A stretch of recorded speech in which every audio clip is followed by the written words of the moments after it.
Hello friends, this is Shehzad and you are watching Shehzad Tech. In this video, I am going to show you how to fix unable to check for updates. So guys, without wasting any time, let's start the video guys. There is many method to solve this issue. First is check your internet connection. Make sure that you are connected to a Wi-Fi network or have a strong cellular internet. So go to settings.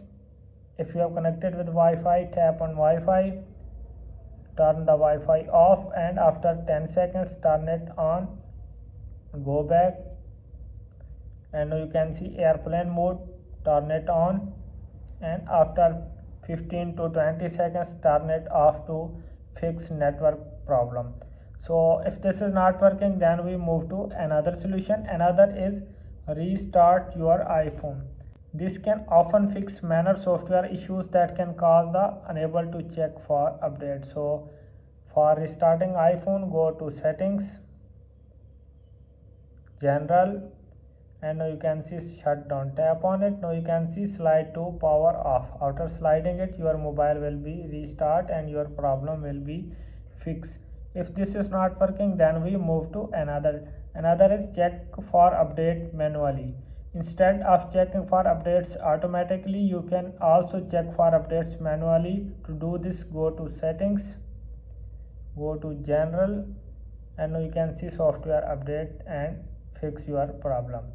If this is not working, then we move to another. Another is reset your network settings. This will reset all of your iPhone's network settings, including your Wi-Fi and cellular settings too. So go to settings,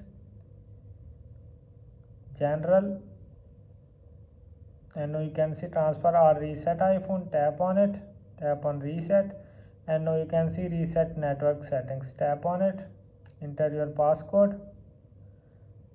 Now you can see reset network settings. Tap on reset network settings to fix your problem. If this is not working, then we move to another. Another is update your iPhone using iTunes. If you are unable to update your iPhone wirelessly, you can also update it using iTunes. To do this, connect your iPhone to your computer and open iTunes. Then click on iPhone icon and click on the check for update button to fix your problem. If all these is not working, then we move to another. Another is restore your iPhone. This is a last method to solve your problem. So go to settings, tap on general, and now you can see transfer or reset iPhone. Tap on it, tap on erase all content and settings to restore your iPhone. So guys, if all these is not working, then you contact to the nearest Apple store to fix your problem. So guys, I hope this video is helpful for you. If this video is helpful for you, then you subscribe my channel and press the bell icon for upcoming videos. Thanks for watching.